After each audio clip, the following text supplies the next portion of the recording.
Commission নেকি নহয় নহয় আপনি ইলেকশন কমিশন মনে থাকক আপনি ইলেকশন মনে থাকক কথা কব আপনি আপনি কথা বলবো আরে নাই আপনি কথা বলবো না আপনি কথা বলবো না আপনি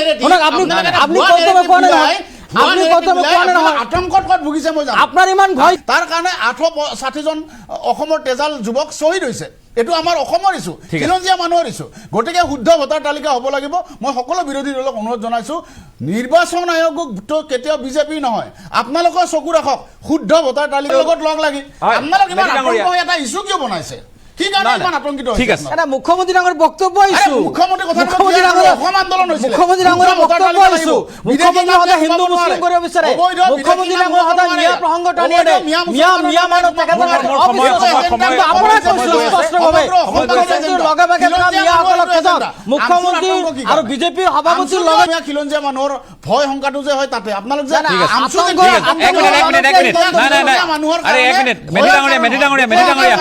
নিৰ্বাচনৰ আগমুহূৰ্তত ভোটৰ তালিকাক লৈ ভোটৰ নাম সন্নিবিষ্ট লৈ এক আহিছে ডাঙৰ খবৰ আৰু লগতে বাদ পৰিব সন্দেহযুক্ত নাগৰিক ভোটৰ তালিকাৰ পৰা এই বিষয়ে এক আলোচনাৰ ভিডিঅ' আপোনালোকৰ মাজলৈ ধন্যবাদ আপোনাক মই কৈছো যে আমাৰ ইয়াত ৰাজীৱ বাইলুং বৰুৱাও শুনা নাই আমাৰ ইয়াত থকা কোনো পেনেলিষ্টে শুনা নাই যে আমাৰ দলীয় এটা ভাৰ্চুৱেল মিটিঙত দিলীপ শইকীয়া ডাঙৰীয়ে কি কথা কৈছিল কোনেওতো শুনা নাই শুনা আচ্ছা তেনেহলে এই যে 4-5 দিন ধৰি যে উত্তাল হৈ আছে বুলি ক'লে তাৰ ভিত্তিটো কি আজি যে এফআইআৰ হৈছে দিছপুৰ থানা দিলীপ শইকীয়াৰ বিৰুদ্ধে তাৰ ভিত্তিটো কি তাৰ ভিত্তি এটাই যে অখিল গগৈৰ এটা বক্তব্য হয়নে অখিল গগৈ এটা কথা ক'লে তাৰ ভিত্তিতেতো এইখিনি হৈছে আমিতো কোনেও শুনা নাই দিলীপ শইকীয়া কিন্তু মোৰ আজিৰ অনুষ্ঠানৰ এইটো আহিছে চেপ্টাৰটো অধ্যায়টো আহিছে কিন্তু মোৰ কথাটো হ'ল কালি মুখ্যমন্ত্ৰীৰ কথাটো কাৰণ এই দুদিন বা তিনিদিন কথা পাতিলো এইটো সংযোজন হৈ আছে পইণ্টে কথা কম মই ইফাল নকৰো আপুনি যেনেকে বিচাৰে মই তেনেকে কম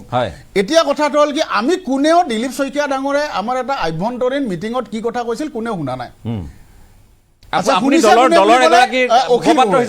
অখিল গগৈয়ে কোৱা এটা কথাৰ ভিত্তিত আজি 4-5 দিন এই বিষয়টো আলোচনাৰ বিষয় হৈছে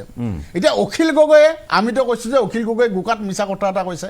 মনে সজা কথা কৈছে সাধু কথা এটা ৰচনা কৰিছে আৰু এটা কল্প কাহিনী তেওঁ এনেকুৱা ধৰণে উদ্দেশ্য প্ৰণোদিত বিয়পাই দিলে এটা কল্প কাহিনী তেওঁ নিজে মনে সজা এটা কাহিনী তেওঁ মিডিয়াৰ জৰিয়তে এনেকুৱাকে অসমত বিয়পাই দিলে আজি 4-5 দিন ধৰি এই বিষয়টো এটা আলোচনাৰ বিষয়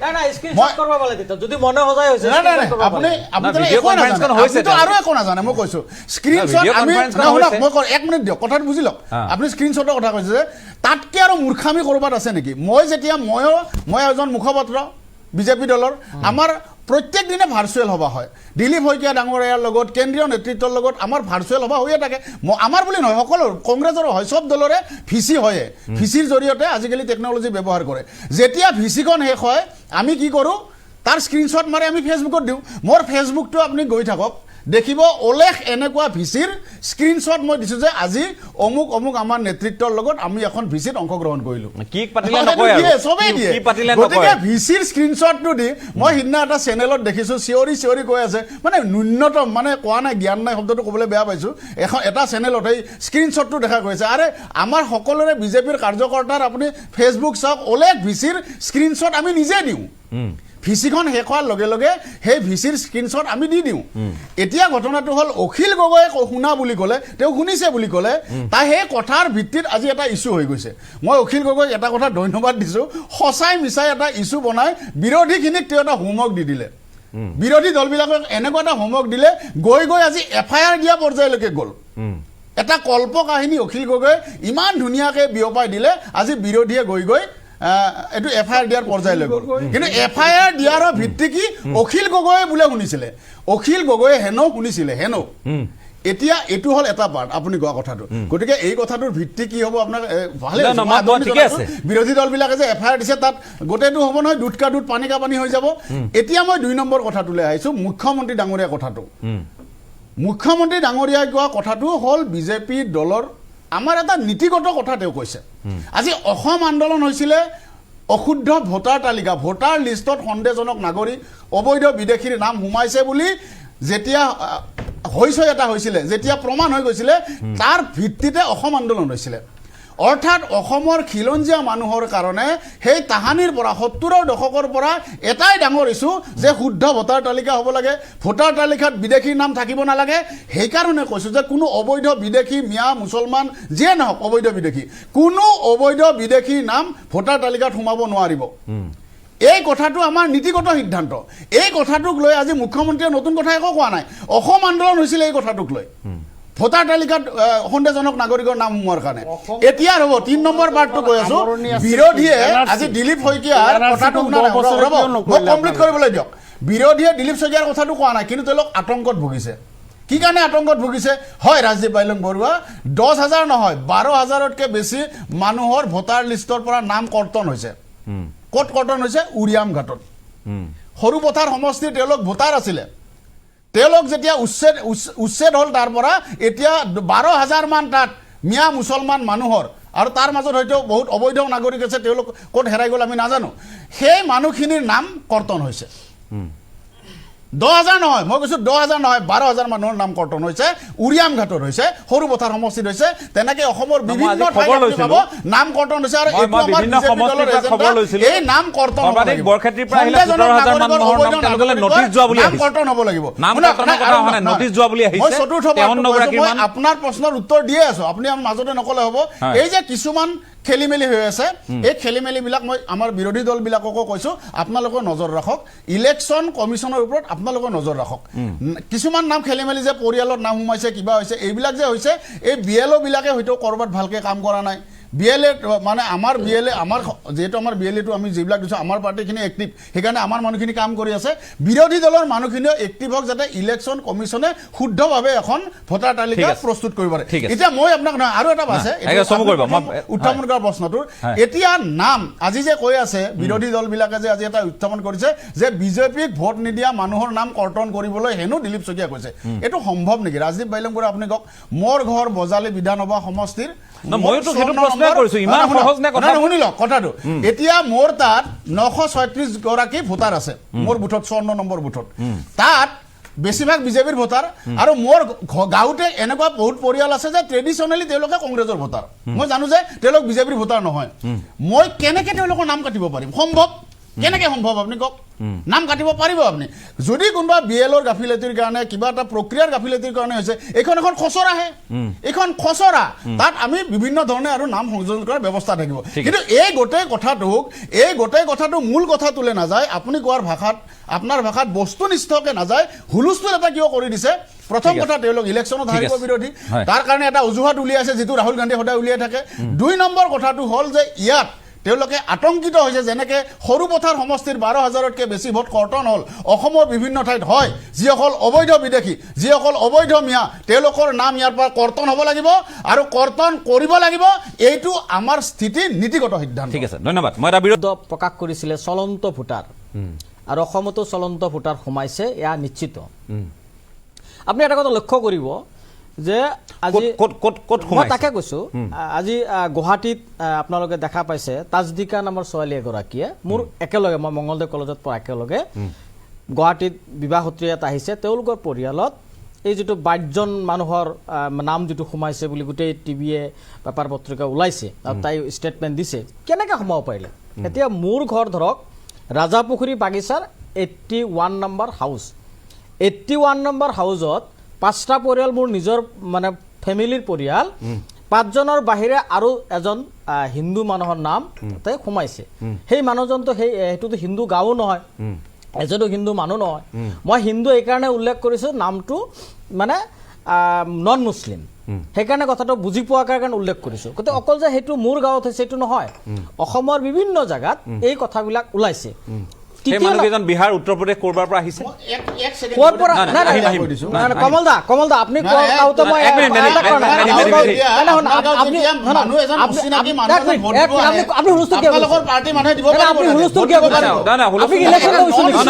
আপুনি ইলেকশ্যন কমিশ্যন নেকি? নহয়, কথা কওক। আপুনি কৰ্তব্য কোৱা নাই। আপনি কত কোৱা নহয় আতংকত ক'ত ভুগিছে মই জানো আপনাৰ ইমান ভয় কিয় আতংকত ভুগিছে কিয় শুদ্ধ কথা কওঁতে বিজেপিৰ ইমান ভয় কিয় শুদ্ধ কথা কওঁতে না আইনুদ্দিনৰ প্ৰতি মোৰ প্ৰশ্নটো একেবাৰে পোনপটীয়া আইনুদ্দিন হয়, হিন্দু মানুহৰ নাম বাৰু ঠিক আছে ভুলে শুদ্ধ সোমালে ইচ্ছাকৃতভাৱে সোমালে যি বুলিয়ে নোসোমাক নামটো বাৰু সোমালে মই মানিছো মই সেইটো জানিব খোজা নাই মই এইটো জানিব খুজিছো এই যে মানুহকেইজন তেওঁলোক বিহাৰ উত্তৰ প্ৰদেশ হাৰিয়ানা ক'ৰবাৰ পৰা ইম্পৰ্ট কৰা হৈছে তেওঁলোকক অনা হৈছে নেকি মই সেই কথাটো আপোনাক কৈ আছো তাকে কৈ আছো যে গোটেই খচৰা তালিকা যদি আপুনি ভালকে তন্নতন্নকে পৰীক্ষা কৰে নিশ্চিতভাৱে বাহিৰৰ মানুহ ইয়াতে সোমাইছে চলন্ত ভোটাৰ মই আপোনাক কৈ দিলো যদি ইলেকশ্যন কমিছনৰ সৎ সাহস আছে তেওঁলোকে সময় দিয়ক তন্নতন্নকে পৰীক্ষা কৰক ওলাই যাব দ্বিতীয় নম্বৰ কথাটো হৈছে আজি নলবাৰীত যি ৰেণ্ডমলি মানুহক নোটিছ দিয়া হ'ল এইটো প্ৰচেছ হয় নেকি কোনো এজন মানুহ তেওঁ ভাৰতীয় নাগৰিক হয় নহয় তাক ডিটেক্ট কৰা দায়িত্ব কাৰ ট্ৰিব্যুনেলৰ বিদেশী আদালতৰ যদি এজন মানুহে তথ্য পাতি দি ভোটাৰ তালিকাত নাম অন্তৰ্ভুক্ত হৈ আছে আজি প্ৰায় 20 বছৰ 30 বছৰ ভোটাৰ তালিকাত নাম আছে তেওঁলোকৰ নাম আপুনি ইচ্ছা কৰিলে কাটি দিব নোৱাৰে নহয় ইলেকশ্যন কমিছনে কিয় ক'লে ইলেকশ্যন কমিছনে এই কামবিলাক কিয় কৰিলে কাৰণটো হ'ল আজি মুখ্যমন্ত্ৰী ডাঙৰীয়া উচতনি দি আছে নহয় যে ভোটাৰ তালিকাৰ নাম কৰ্তন কৰিব লাগে বুলি আমি আমাৰ হিডেন এজেন্ডা দ্যাট মিন্স মুখ্যমন্ত্ৰী ডাঙৰীয়া এইটো ক'ব বিচাৰিছে যে অসমত তেখেতে ৰাষ্ট্ৰযন্ত্ৰ চলাই আছে গণতন্ত্ৰ নহয় তেখেতে যি ক'ব তাকে ইলেকশ্যন কমিছনে কৰিব গতিকে আমি আপোনালোকৰ জৰিয়তে এটা কথা স্পষ্ট কৰি দিছো যে নিৰ্বাচনীয় যিটো খচৰা তালিকা প্ৰকাশ পাইছে চূড়ান্ত তালিকা যেতিয়া প্ৰকাশ পাব যদি আমি ভবা মতে randomly কোনো বাজ বিচাৰ নকৰাকে এটা জাতিক টাৰ্গেট কৰি নাম ভোটাৰ তালিকাৰ পৰা কৰ্তন কৰা হৈছে নিশ্চিতভাৱে আমছে তাক প্ৰত্যাহ্বান জনাব আৰু নিশ্চিতভাৱে আমছে আইনী যুঁজ কৰিব নিশ্চিতভাৱে আমছে গণতান্ত্ৰিক আন্দোলন ঠিক আছে মই এটা বিৰতি লওঁ মই এটা বিৰতি লৈ লওঁ সাইডলৰ কাষলৈ আহি আছো অসমীয়া জাতি কমলবেদী ভালকে ঠিক আছে কমলবেদী সৰসৰে কৈছে ঠিক আছে সৰসৰে কৈছে না মই ৰাজীৱ বাইলিং বৰা মই এটা কথা না ঠিক আছে মই এটা বিৰতি লৈ লওঁ আহি আছো ভালকে জানে এনেকুৱা এটা মিট বনাই দিলে কমলবেদী ভালকে জানে এজন বিহাৰৰ পৰা মানুহে ভালকে জানে না মই সেইটোৱে বিৰোধী দলৰ বাকি ভালকে জানে না মই এটা কথা কওঁ আপোনালোকক মই আজি দুহাৰিছো কথাখিনি মোৰ সতীৰ্থ আমাৰ জ্যেষ্ঠ সাংবাদিক ND24 মুকুট ৰয়ে সিদিনা এখন প্ৰতিবেদন প্ৰস্তুত কৰিলে প্ৰতিবেদনখন আছিল এটা তথ্যভিত্তিক প্ৰতিবেদন এই কথাবোৰ যে ওলাই আছিল অমুকৰ পৰিয়ালত 5জন মানুহৰ নাম আহিলে তমুকৰ পৰিয়ালত গুৱাহাটীতে আপত্তি দৰ্শাই থকা মানুহ আমি সেই মানুহকেইজনৰ খবৰ কৰিবলৈ পঠালো মই যিটো ফ্যাক্ট যিটো সত্য সেইটো কৈ আছো দৰকাৰ হলে মই প্ৰতিবেদনখন দেখুৱাম যদি প্ৰতিবেদনখন আনিব পাৰে মই দেখুৱাই দিম সেই প্ৰতিবেদনখনত এই কথাখিনি উল্লেখ আছে মই পক্ষলৈ কোৱা নাই মই তথ্যভিত্তিক অনুসন্ধানমূলক যিটো বাতৰি সেইটোৰ কথা কৈ আছো যে মোৰ ঘৰত মই এনেধৰণে উদাহৰণটো দিব লাগিব যে মোৰ ঘৰত 5জন মানুহৰ নাম সোমাই গ'ল মই গম নাপাওঁ কিন্তু সাইদুলে গম পালে আৰু মই যেতিয়া সাইদুলক সুধিলৈ মানুহকেইজন অচিনাকি নেকি সাইদুলে কৈছে নহয় তেওঁলোকৰ নাম থাকিব লাগিছিল মোৰ ঘৰৰ কাষত আজিৰ পৰা 30 বছৰ 40 বছৰ পৰা তেওঁলোক আছে সাইদুলে ক'লে যে মানুহকেইজনক মই চিনি পাওঁ গতিকে তেওঁলোক অচিনাকি নহয় চিনাকিয়ে কিন্তু কিয় জানো ৰাজদীপ দা আপোনাৰ ঘৰৰ তাত গৈ তালিকাত সোমালে সেইটোহে ধৰিব পৰা নাই এই গণ্ডগোলবোৰ হৈ আছে ইয়াতকৈ যদি ভয়ানক হৈছে এই কিন্তু লুকাই থাকিব পৰা বিষয় ওলাই আহিব খুজিছো তাৰ মানে এতিয়া তেখেতে কৈছে যে শংকাবোৰ দূৰ হ'ব তেতিয়া যিটো ময়ো কৈ আছো যেতিয়া আমি সচেতন হ'ম এটা গাঁও সভালৈ কথাবোৰ যাব গাঁও সভাত কথাবোৰ উত্থাপন হ'ব পাছ কৰি দিয়া হ'ব যিমান দূৰ আমি অৱগত হৈছো আৰু লগতে মই এই মুহূৰ্তত এখন প্ৰেছ বিজ্ঞপ্তি লাভ কৰিছো এইখন কামৰূপ মেট্ৰপলিটান ইলেকশ্যন ডিষ্ট্ৰিক্টৰ পৰা এখন আহিছে য'ত উল্লেখ কৰা হৈছে আপুনি কোৱা কথাখিনি আছে দেই ইয়াত আছে কামৰূপ মহানগৰ জিলাৰ অন্তৰ্গত 35 নম্বৰ নিউ গুৱাহাটী বিধানসভা সমষ্টিৰ এগৰাকী ভোটাৰৰ দ্বাৰা ইলেক্ট্ৰনিক সংবাদ মাধ্যমত এক অভিযোগ উত্থাপন কৰা হৈছে যে তেওঁৰ ঘৰৰ নম্বৰত 22জন ভোটাৰ অন্তৰ্ভুক্ত হৈ আছে যি কামৰূপ মহানগৰ জিলাৰ জিলা নিৰ্বাচনী বিষয়াৰ দৃষ্টিগোচৰ হৈছে জিলা নিৰ্বাচনী বিষয়াৰ দ্বাৰা এই সন্দৰ্ভত স্পষ্ট কৰা যায় যে উক্ত অভিযোগৰ পাছত বুথ পৰ্যায়ৰ বিষয়া BLOৰ দ্বাৰা ক্ষেত্ৰভিত্তিক পৰীক্ষা সম্পন্ন কৰা হৈছে পৰীক্ষাৰ অন্তত এইটো স্পষ্ট হৈছে যে অভিযোগকাৰী ভোটাৰৰ ঘৰৰ নম্বৰ 136ত 22জন ভোটাৰ অন্তৰ্ভুক্ত হৈ থকা নাই বৰঞ্চ 11জন ভোটাৰহে অন্তৰ্ভুক্ত হৈ আছে বাকি 11জন ভোটাৰ পৃথক পৃথক ঘৰৰ নম্বৰ অৰ্থাৎ ঘৰৰ নম্বৰ 136A 136 ক আৰু 136 খত অন্তৰ্ভুক্ত হৈ আছে যি তিনিটা পৃথক পৰিয়ালৰ সৈতে সম্পৰ্কিত বুথ পৰ্যায়ৰ বিষয়া BLOৰ প্ৰতিবেদন অনুসৰি ঘৰৰ নম্বৰ 136ত দুটা পৰিয়াল ক্ৰমে মোহাম্মদ মকবুল হুছেইন পিতৃ আঞ্জুৰ আলী আৰু জাভেদ আলী ক্ষমা কৰিব মহম্মদ মকবুল হুছেইন আৰু জাভেদ আলী মকবুল হুছেইনৰ পিতৃ হ'ল আঞ্জুৰ আলী আৰু জাভেদ আলীৰ পিতৃ হ'ল বানু আলী গতিকে এই পৰিয়ালৰ অন্তৰ্ভুক্ত হৈ আছে উক্ত দুয়োটা পৰিয়াল একে অঞ্চলৰ বাসিন্দা আৰু ভোটগ্ৰহণ কেন্দ্ৰ নম্বৰ 203 গণেশ মন্দিৰ উচ্চতৰ মাধ্যমিক বিদ্যালয় পূব শাখাৰ অন্তৰ্গত উল্লেখযোগ্য যে এই দুটা পৰিয়াল 2014 চনৰ ভোটাৰ তালিকাৰ পৰাই সমষ্টি পুনৰ নিৰ্ধাৰণৰ পূৰ্বে থকা 52 নম্বৰ দিছপুৰ বিধানসভা সমষ্টিৰ অন্তৰ্গত ভোটগ্ৰহণ কেন্দ্ৰ 113 গণেশ মন্দিৰ হাইস্কুল সোঁ শাখা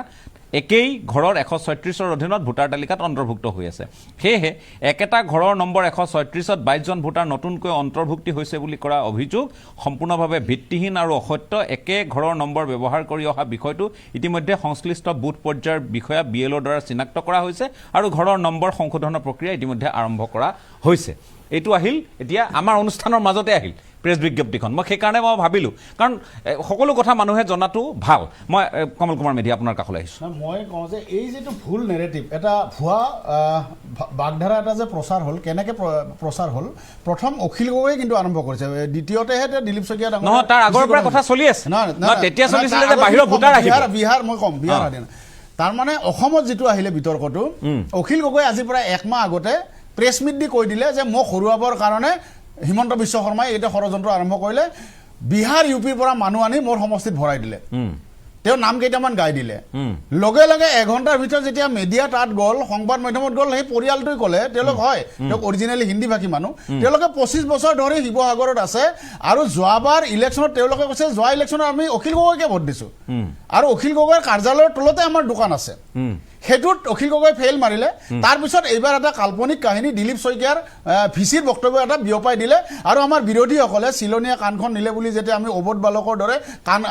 কাণখন খেপিয়াই নাছে চিলনীৰ পিছে পিছে বিৰোধীয়ে দৌৰি ফুৰিছে এনেকুৱা এটা পৰিৱেশ হৈছে আৰু তাৰ আগত যিটো ৰাহুল গান্ধী ডাঙৰীয়া এইটো আজি বহুত দিন ধৰি কৈ আছে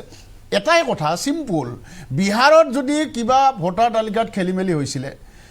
আজিলৈকে না কংগ্ৰেছে অভিযোগ দিলে নিৰ্বাচন আয়োগত না আৰজেডিয়ে দিলে কোনো এটা বিৰোধী দলে নিদিলে নহয়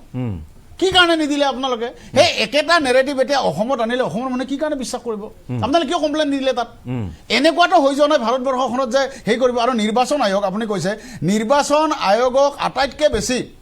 ব্যৱহাৰ কৰিছিল কংগ্ৰেছে আজি ভোট চুৰিৰ পৰম্পৰা আৰম্ভ কৰিছিল কংগ্ৰেছে বিজেপিৰ এই পৰম্পৰাৰ লগত কোনো সম্পৰ্ক নাই সোনিয়া গান্ধী ডাঙৰীয়ানী নাগৰিকত্ব লৈছিল ভাৰতবৰ্ষৰ 1983 চনত আৰু ভোটাৰ লিষ্টত নাম সোমাইছিল 1980 চনত মই এনে কৈ থকা নাই আপুনি অনুসন্ধান কৰক তাতকৈ আগতে জৱাহৰলাল নেহৰু ডাঙৰীয়া প্ৰভিন্সবিলাকৰ 31খন ভাৰতবৰ্ষৰ প্ৰভিন্সৰ যেতিয়া সভাপতিয়ে ভোট দিলে প্ৰধানমন্ত্ৰী কোন হ'ব 31খন প্ৰভিন্সৰ 28খন প্ৰভিন্স হোৱাৰ সভাপতিয়ে চৰ্দাৰ বল্লভভাই পেটেলক প্ৰধানমন্ত্ৰী পাতিব বুলি ভোট দিলে 3টা ভোট মাত্ৰ জৱাহৰলাল নেহৰুৱে পালে তাৰপিছত জৱাহৰলাল নেহৰু কিন্তু প্ৰধানমন্ত্ৰী হ'ল সোনিয়া গান্ধী নাগৰিকত্ব পোৱাৰ আগতে তেওঁ ইয়াত ভোটাৰ হ'ল এই পৰম্পৰা আৰু তাৰ উপৰি কেইবাজনো মুখ্য নিৰ্বাচনী বিষয়া অৱসৰৰ পিছত কংগ্ৰেছৰ পৰা মন্ত্ৰী হৈছে আদৱানীৰ বিৰুদ্ধে গতিকে এই কথাবিলাক হ'ল যে তেওঁলোকৰ যিহেতু পৰম্পৰা তেওঁলোকে এই কথাবিলাক কৈ থাকি ভাল পায় আৰু 2 নম্বৰ কথা বিৰোধীৰ যে আশংকা হৈছে আশংকা এইকাৰণে হৈছে সকলোৰে অসমত টাৰ্গেট হ'ল 22-23টা সমষ্টি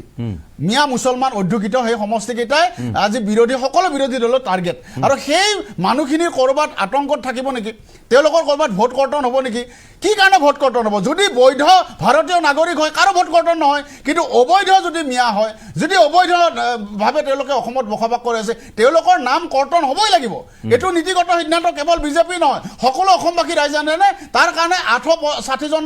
অসমৰ তেজাল যুৱক শ্বহীদ হৈছে এইটো আমাৰ অসমৰ ইছ্যু খিলঞ্জীয়া মানুহৰ ইছ্যু গতিকে শুদ্ধ ভোটাৰ তালিকা হ'ব লাগিব মই সকলো বিৰোধী দলক অনুৰোধ জনাইছোঁ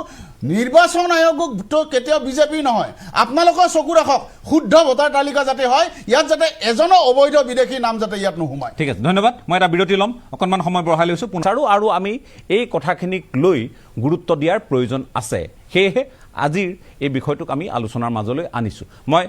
আইনুদ্দিন আছে আকৌ এবাৰ আইনুদ্দিন আপোনাৰ কাষলৈ আহিছোঁ আপুনি যিটো প্ৰসংগ উত্থাপন কৰিলে নিৰ্বাচন আয়োগে আমাৰ অনুষ্ঠানৰ মাজতে প্ৰেছ বিজ্ঞপ্তি প্ৰকাশ কৰি তাৰ উত্তৰ দিলে আজি 9 তাৰিখ ঠিকে আছে চাওক গোটেই কথাটো যেহেতু তাজদিকা নামৰ ছোৱালীজনী মহিলাগৰাকীয়ে যিটো ষ্টেটমেণ্ট দিছে আমি মিডিয়াত চাইছোঁ গতিকে এইটো সংক্ৰান্তত তাজদিকাই ষ্টেটমেণ্ট দিব কিন্তু বিসংগতি যে হৈছে এইটো কিন্তু সত্য কথা কম আৰু বেছি 2 নম্বৰ কথাটো আহিছোঁ মই যিটো চিৰিয়াছ কথা ক'ব বিচাৰিছোঁ যে অসমৰ মাননীয় মুখ্যমন্ত্ৰীয়ে কৈছে যে যিসমূহ অঞ্চলত উচ্ছেদ হৈছে তেওঁলোকৰ নাম উক্ত অঞ্চলত নাথাকিব সেই ভোটাৰ তালিকাৰ নাম নাথাকিব কিন্তু এতিয়া প্ৰশ্নটো হৈছে যিসকল ভূমিহীন মানুহ যিসকলৰ বিকল্প কোনো জাগা নাই তেওঁলোকে য'ত আছে সেই মানুহবিলাকৰ নাম ভোটাৰ তালিকাত অন্তৰ্ভুক্ত হ'ব নে নহয়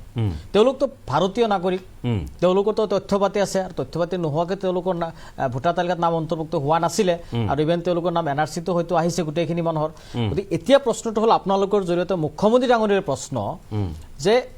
এই যে আপুনি যে কথাটো ক'লে যে তেওঁলোকে উচ্ছেদ কৰা হ'ল তেওঁলোকৰ নাম ভোটাৰ তালিকাত নাথাকিব যিসকল ভূমিহীন মানুহ তেওঁলোক ক'ত যাব আপুনি এজন ৰাজ্যখনৰ মুখ্যমন্ত্ৰী সাংবিধানিক পদত আছে আপোনাৰ দায়িত্বটো হয় যে এজন ভাৰতীয় নাগৰিকৰ নাম কোনো পধ্যে ভোটাৰ তালিকাৰ পৰা কৰ্তন হ'ব নোৱাৰিব গতিকে এইটো স্পষ্টীকৰণ মই ভাবোঁ কমলমতি ডাঙৰীয়াও দিব একেলগে নিৰ্বাচন আয়োগক আমি আহ্বান জনাইছোঁ আপোনালোকৰ জৰিয়তে প্ৰশ্ন কৰিব বিচাৰিছোঁ যে ইতিমধ্যে ৰাজ্যৰ বিভিন্ন অঞ্চলত যিসমূহ উচ্ছেদিত মানুহ তেওঁলোকৰ নাম ভোটাৰ তালিকাৰ পৰা কৰ্তন হৈছে আৰু কৰ্তন কৰিবলৈ গৈ আছে সেই মানুহখিনি যিহেতু প্ৰকৃত ভাৰতীয় নাগৰিক সেই মানুহখিনিৰ নাম ক'ত উঠিব যিসকল ভূমিহীন মানুহ যিসকলৰ নিজস্ব কোনো জাগা নাই অ'ত ত'ত আছে বা কোনোবা ভাড়া ৰুমত আছে সেইসকলৰ ক্ষেত্ৰত মই ভাবোঁ যে নিৰ্বাচন আয়োগে এটা স্পেচিয়েল ব্যৱস্থা কৰিব লাগে কাৰণ তেওঁলোক এই সময়ত দিশহাৰা হৈছে আপুনি গৰুখুটিৰ কথা মই যদি প্ৰসংগক্ৰমে উল্লেখ কৰিব বিচাৰোঁ গৰুখুটিৰ মানুহ যিসকল য'ত শ্বিফ্ট কৰা হৈছে সকলো মানুহ শ্বিফ্ট কৰা হোৱা নাই কিছুমান মানুহ এটা শিবিৰত ৰাখি থৈছে তেওঁলোকৰ কোনো ধৰণৰ মানে ভূমি তেওঁলোকৰ নামত এলটমেণ্টো হোৱা নাই তেওঁলোকৰ যাত এটা জাগাত থৈছে সেইসকলৰ মানুহৰ নাম ইতিমধ্যে চিপাজাৰৰ চাৰ্কল অফিচাৰৰ জৰিয়তে বা নিৰ্বাচন আয়োগৰ জৰিয়তে জিলা কৰ্তৃপক্ষৰ জৰিয়তে তেওঁলোকৰ নাম কৰ্তন কৰাৰ প্ৰচেছ চলি আছে সেই মানুহখিনিৰ নাম ভোটাৰ তালিকাত অন্তৰ্ভুক্ত হ'ব নে নহ'ব এই কথাবিলাক নিৰ্বাচন আয়োগে ৰাজহুৱা কৰিব লাগে অনুৰূপ ধৰণে আজি মুখ্যমন্ত্ৰী ডাঙৰীয়াই যিটো নেৰেটিভ সৃষ্টি কৰিব বিচাৰিছে একপক্ষীয়ভাৱে এটা জনগোষ্ঠীক টাৰ্গেট কৰি আমি আপোনালোকৰ জৰিয়তে অনুৰোধ জনাইছোঁ নিৰ্বাচন আয়োগক যে যিসকল প্ৰকৃত ভাৰতীয় নাগৰিক তেওঁলোকৰ নাম কোনো পধ্যে কৰ্তন কৰাটো সহ্য কৰা নহ'ব আৰু যদি কৰ্তন কৰা হয় আমি ভবা ধৰণে নিশ্চিতভাৱে ইয়াৰ জবাব আমি আদালতৰ জৰিয়তে ল'ম আমি ৰাজহুৱা জীৱনতো আমি তেওঁলোকক প্ৰশ্নৰ জবাব দি আমি কৰিম একেলগে মই বিৰোধী দলৰ নেতাসকলক ক'ব বিচাৰিছোঁ যে অকল এই ভোটাৰ কৰ্তন ভোটাৰ থকা নথকাৰ প্ৰশ্নলৈ হৈচৈ কৰিলে নহ'ব যিসকল বাস্তৱ প্ৰাসংগিক কথা যিসমূহ মানুহ এই ইতিমধ্যেই হিমন্ত বিশ্ব শৰ্মা চৰকাৰে এই যে উচ্ছেদ কৰিলে এটা জাতিক টাৰ্গেট কৰি এই মানুহবিলাকৰ ইছ্যুৰ ক্ষেত্ৰতো আপোনালোকে অলপ মাত মাতিব আৰু যদি গৌৰৱ গগৈ ডাঙৰীয়াই ভাবিছে যে তেখেতে অসমৰ মুখ্যমন্ত্ৰী হৈ গ'ল তেতিয়াহ'লে ভুল ভাবিছে তেখেতে স্বৰ্গ ৰাজ্যত বসবাস কৰিছে ঠিক আছে ঠিক আছে স্বৰ্গ ৰাজ্যত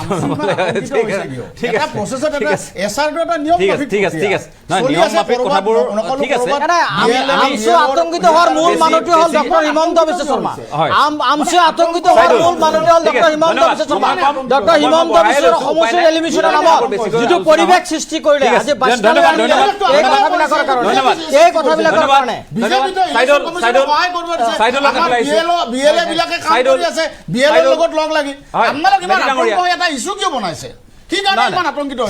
মুখ্যমন্ত্ৰী ডাঙৰ বক্তব্য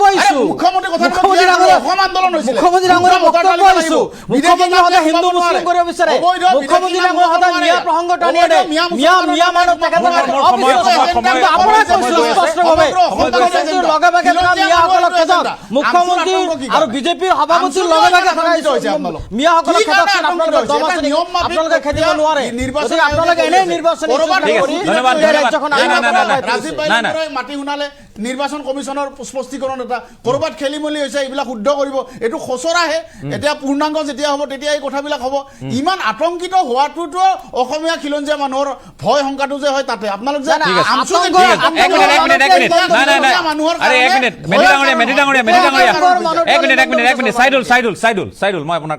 আজি ভিডিঅ'টো আপোনালোকৰ মাজলৈ আগবঢ়াই দিলোঁ চাই কেনেকুৱা লাগিলে কমেণ্ট কৰি জনাবলৈ নাপাহৰিব এই বিষয়ে